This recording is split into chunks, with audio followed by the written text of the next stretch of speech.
تو کوئی منطقی بات نہیں کی کہ یہ زہریلا سانپ، یہ کیا حکم دے رہے ہیں آپ کہ اسے پکڑ لوں، تو پکڑ لیا۔ معلوم ہوا انبیاء کی تعلیمات کہ جس چیز میں تمہیں نفع دکھائی دے اللہ کہے چھوڑ دے، نقصان نظر آوے تمہیں، شریعت کہتی ہے نہیں کوئی نقصان نہیں، تم سمجھتے ہو ہم جانتے ہیں اس میں فائدہ ہے۔ عسیٰ ان تکرہوا شیئا وہو خیر لکم وعسیٰ ان تحبوا شیئا وہو شر لکم، کیوں؟ واللہ یعلم وانتم لا تعلمون، کہ مآل کار اور اس کے اندر چھپی حقیقت کون جانتا ہے سوائے اللہ کے۔ تمہیں جنگ میں جانے سے جانوں کا نقصان، بھئی کوئی میدان کارزار میں جانے والا کہہ سکتا ہے کہ زندہ واپس آؤں گا یا نہیں آؤں، کسی کو خبر نہیں۔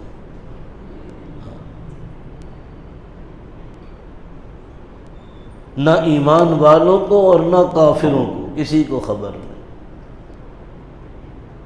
جب دونوں مقابل میں آتے ہیں کوئی نہیں جانتا کون مرے گا کون جیے گا، کسی کو معلوم۔ اور طرفین میں ہوتا ہے، ان تکونوا تعلمون فإنہم یعلمون کما تعلمون، لیکن ترجون من اللہ ما لا یرجون، رب العالمین قرآن حکیم میں فرمایا تمہیں تکلیفیں پہنچتی ہیں جنگ میں، ان کو بھی پہنچتی ہیں، تمہارے بھی شہید ہوتے ہیں ان کے بھی مرتے ہیں، تم بھی اپنوں کے اعضاء کٹواتے ہو وہ بھی کٹواتے ہیں، دونوں طرف ہوتا ہے نہیں ہوتا، لیکن ترجون من اللہ ما لا یرجون، اللہ کی بارگاہ سے جن انعامات کے ملنے کی تمہیں امید ہے کافر کو نہیں، فرق اتنا ہے۔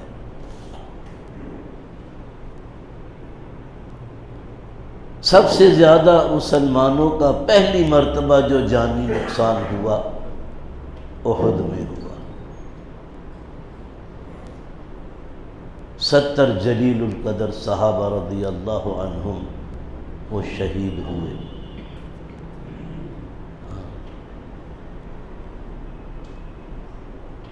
پچھلے سال بدر میں مشرکوں کے 70 مارے گئے تھے، آج مسلمانوں کے 70 شہید ہوئے ہیں۔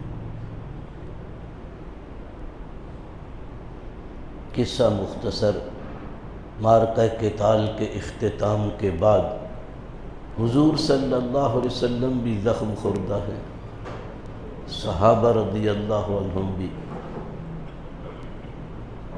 اور سبھی رنجیدہ خاطر ہیں۔ یہ پہلا موقع ہے، 70 لوگ شہید ہوئے اور بڑے بڑے جلیل القدر صحابہ، یہاں تک کہ سید الشہداء حضرت حمزہ رضی اللہ عنہ رسول اللہ کے چچا، وہ بھی احد ہی میں شہید ہوئے۔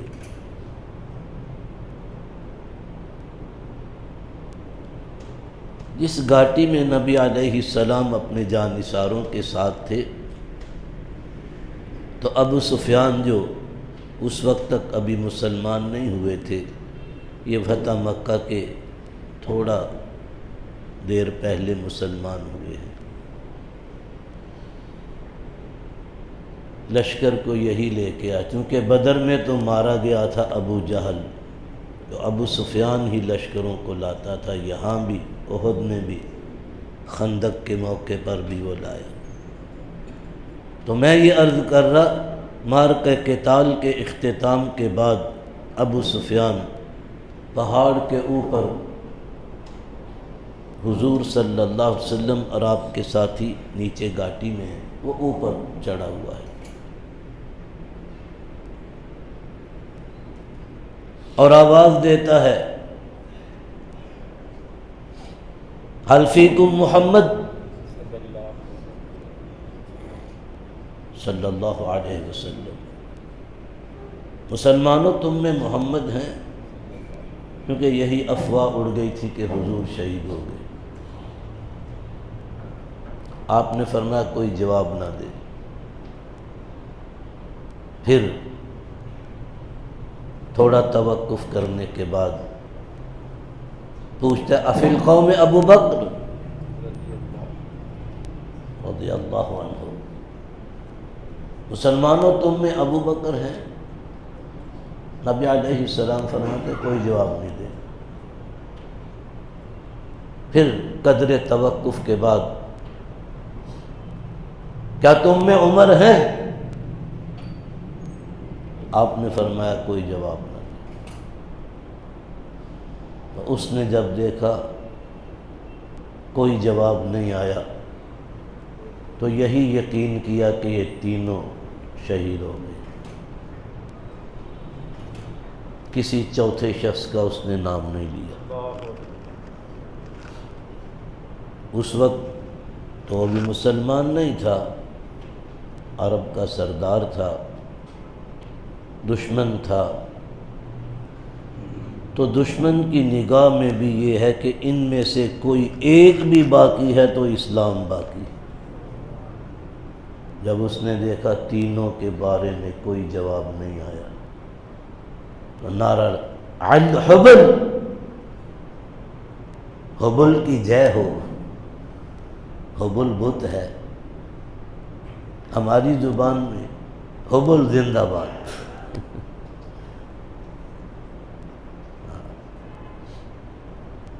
پھر ایک اور سلوگن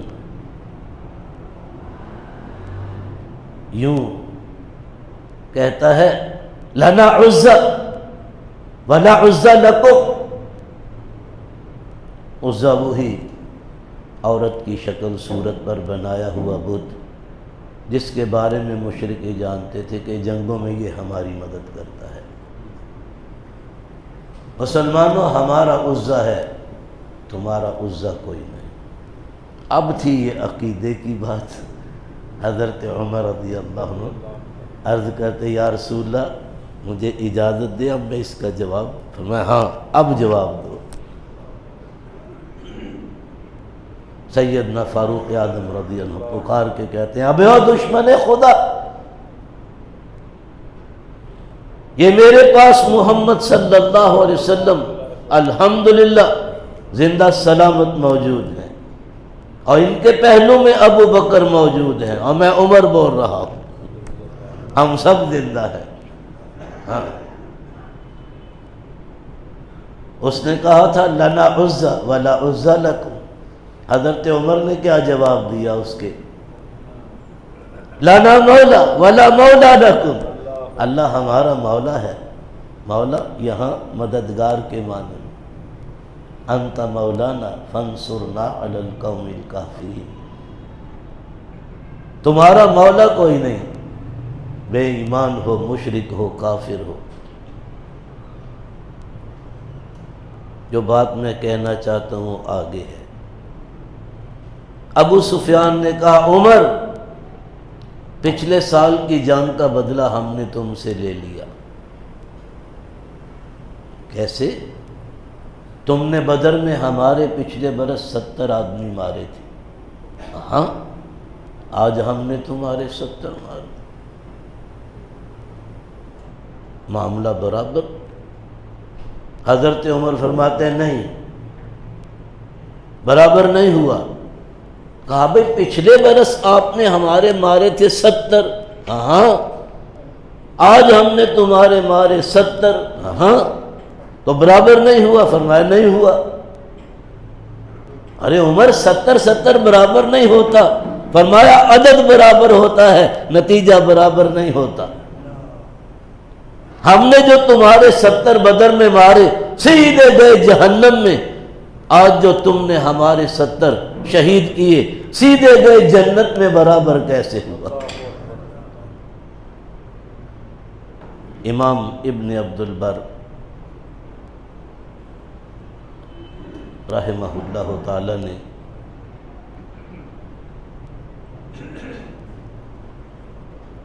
روایت نقل کی، نبی علیہ السلام فرماتے ہیں دخلت البارحۃ الجنہ. نبی کا خواب کیا ہوتا ہے؟ حضور صلی اللہ علیہ وسلم جب فجر کی نماز پڑھا کر فارغ ہوتے تھے، روح سخن لوگوں کی جانب مبذول فرماتے، تسبیحات وغیرہ پڑھنے کے بعد آپ صلی اللہ علیہ وسلم رات کوئی قرآن پاک کی آیتیں یا کوئی سورت کچھ حصہ نازل ہوا ہوتا وہ سناتے، پھر اس کے معانی اور مطالب وہ ارشاد فرماتے، یا حضور نے کوئی خواب دیکھا ہوتا وہ ارشاد فرماتے، پھر اس کی تعبیر بتلاتے، یا خود پوچھتے بھئی تم میں سے کسی نے کوئی خواب دیکھا؟ تو اگر حضرات صحابہ کرام رضی اللہ عنہم اجمعین ان میں سے کسی نے کوئی خواب دیکھا ہوتا وہ عرض کرتا، رسول اللہ صلی اللہ علیہ وسلم اس کی تعبیر ارشاد فرماتے۔ عموماً نماز فجر کے بعد اس مجلس میں یہ ہوتا تھا۔ آپ فرماتے ہیں دخلت البارحۃ الجنہ، آج رات میں جنت میں داخل ہوا۔ فإذا جعفر یطیر مع الملائکہ، حضرت جعفر رضی اللہ عنہ کو میں نے دیکھا ملائکہ کے ساتھ محو پرواز ہے۔ وإذا حمزہ، حضرت حمزہ رضی اللہ عنہ مع اصحابہ، وہ اپنے ساتھیوں کے ساتھ جنت میں ہیں۔ ابھی احد میں سیدنا حمزہ رضی اللہ عنہ